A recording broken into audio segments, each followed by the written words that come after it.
One of my students comes to me with their cousin. She's like 14, 15-year-old girl. And I told her at that time, I said, I really appreciate you coming here. She was like, look, I do not find any serenity, any peace in the prayer.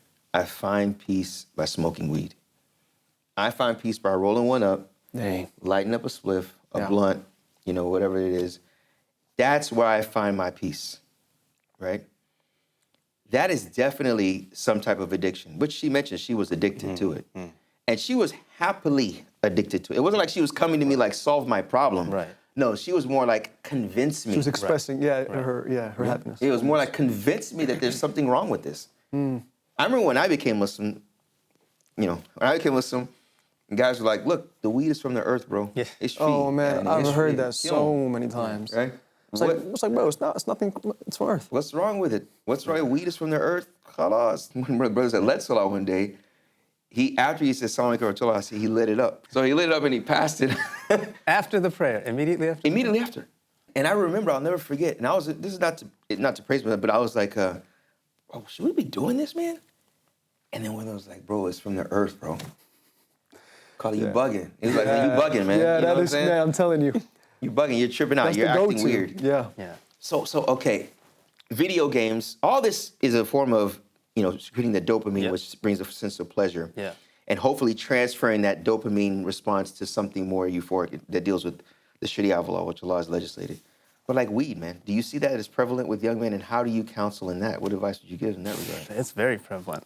There's no doubt. That's for the non-Muslims, but the Muslims. For 100% for the Muslims. Really? But if someone is convinced that it's okay, if they don't want to hear the other side, like this young woman, then there's not really much we can do about that. In fact, that's true for any type of person coming for counseling, right? Okay. So why are you here? Because my mom wanted me to be here. Boom. Okay. Okay.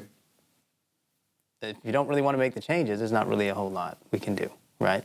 So the first is a recognition, and a lot of times that's lacking. There's not a recognition that that like marijuana is a haram substance, right?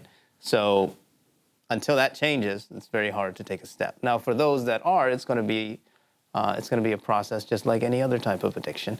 It also depends how severe it is, right? So somebody smoking every now and then is different from somebody lighting it up 7 days a week, 5 times a day, right? That's different. So if it's less severe, maybe we can get by with less. If it's very severe, then we may need to take more drastic steps, such as inpatient or outpatient clinics, detox, so on and so forth. Detox, yeah. I found anecdotally in our communities, it's kind of like a social thing. So a lot people will stop it when they're not in that environment, right? So they change. They were all in high school together. They were smoking, and then after they graduated, like, when's the last time you smoked? Oh, not since high school, man. Right? Like, oh, like 6 months ago. So that's not an addiction, right? That's just a bad habit that flares literally flares every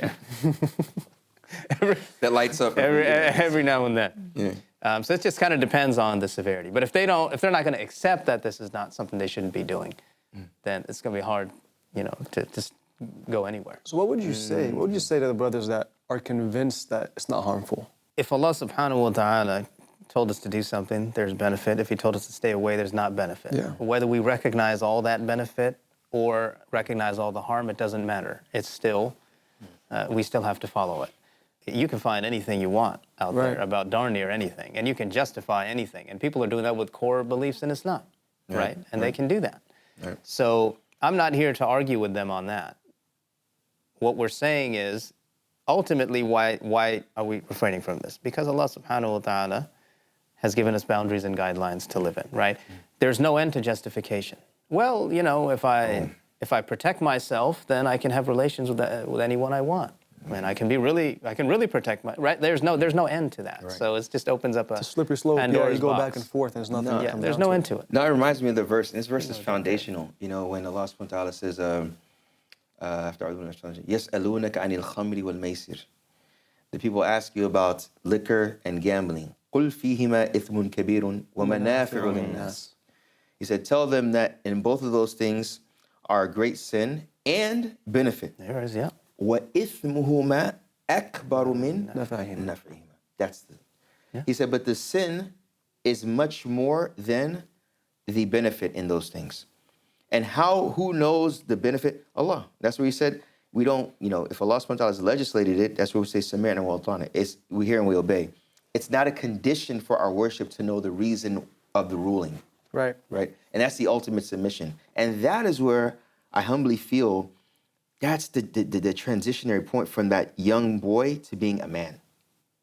A Muslim man, a responsible man, a purposeful man, a transcendent man, to where he says, well, Allah's not pleased with this. I'm not going to do it. Simply because Allah's not pleased with it. Yeah. And I think the challenge is to where they have to be okay with that. Right. Right? And that is the drip of water. That's the process. That first day of Fajr is going to be, 90% of the time you're thinking about, man, I guess I got to do this. Gradually. And that's where it becomes, an unseen force where Allah affects your heart. And that's why when I was saying about this girl in my mind, we talked for like 4 or 5 hours, this young sister, like 4. Yeah.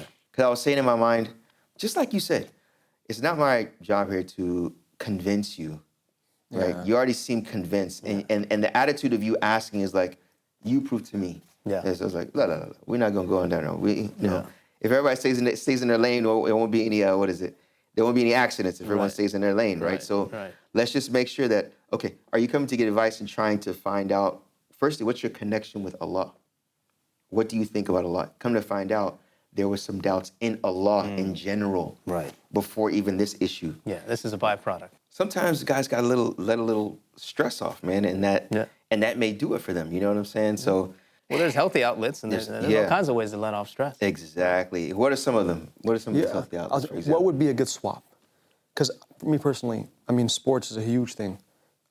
If I'm able, it's literally my drug. I call it, my mom tells me, you going out to play soccer again, it's like almost, 12 a.m. I'm like, Mama, if I don't do this, I'm either gonna just get depressed or go a different route. Yeah. Mm-hmm. So this is my outlet. Like even if I don't win, even if I have a horrible match, my body gets that relief that I'm able to get it off of me. And I think subhanAllah, it's kind of transferring that dopamine release. Because you find your pleasure, it's euphoric.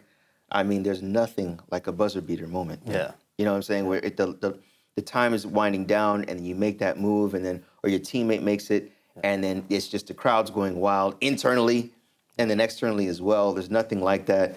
But then allowing that also to be a buzzer beater moment within some type of, even though that can be ibadah. Yeah, it is. It is. It is ibadah. Definitely.